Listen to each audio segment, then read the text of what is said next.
Kawasan Hutan Cikedung, kedatangan 3 orang keturunan buyut Sumber, Desa Sumber Jati 7 Majalengka. Ketiga orang itu, 2 orang perempuan memiliki keahlian bercocok tanam dan menetap di daerah Kalensambi, sedangkan 1 laki-laki memiliki keahlian olah kanuragan atau kemiliteran dan menjadi anggota pasukan inti Ki Bagus Rangin Perang Cirebon Perang Kedongdong. Ketika terjadi pengusiran Belanda dan berperang di Sumedang, tepatnya di Conggeang, beliau tertembak kakinya.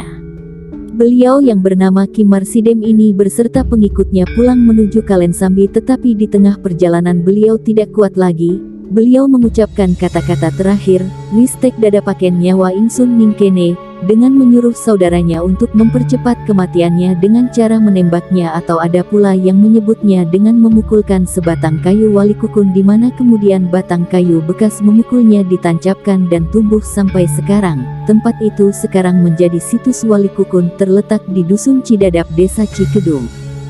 Sementara 2 orang saudara wanitanya menetap di tempat kurang lebih 500 meter ke arah timur dari aliran Sungai Cipanas dan membuka kawasan pertanian. Banyak orang-orang yang berdatangan untuk belajar bercocok tanam dan menetap di Kalensambi. Pada suatu ketika Kalensambi dilanda kekeringan. Sawah-sawah dan kebun kering, binatang ternak kehausan. Akhirnya para tokoh Kalensambi memutuskan untuk mencari tempat baru yang banyak airnya.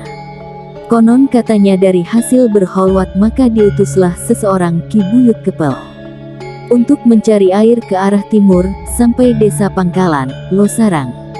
Utusan itu berjalan terus dari timur ke selatan dan sampai di tempat yang sekarang bernama Dusun Lunggadung, Desa Cikedung Lor. Ternyata tidak ada air. Kemudian terus berjalan menuju ke arah selatan, sampailah di suatu tempat dan bertemu dengan seseorang bernama Ki Rangin. Kemudian tempat itu disebut Pasirangin. Dari Pasirangin terus ke arah barat, kemudian menemukan sungai dan kedung yang besar. Kedung itu airnya sangat jernih dan banyak ikannya. Lalu sang utusan menancapkan pohon jati sebagai ciri di dekat tempat itu. Setelah menemukan sumber air, utusan itu kembali ke Kalensambi untuk melaporkan. Dan akhirnya para tokoh kesambian Kalensambi dan masyarakat ramai-ramai bermigrasi ke tempat yang diberi ciri tonggak kayu jati tadi. Tonggak itu tumbuh menjadi pohon jati yang besar dan tempat itu masyarakat menyebutnya Keramat Jati, sementara kedungnya disebut Sumur Rumpon Jati, Bambu.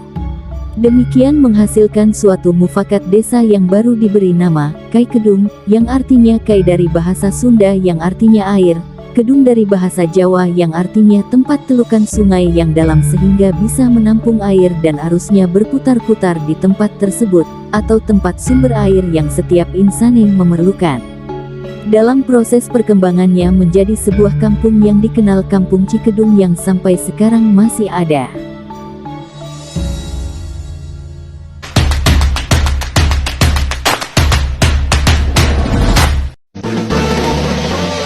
Introduce, this is my team.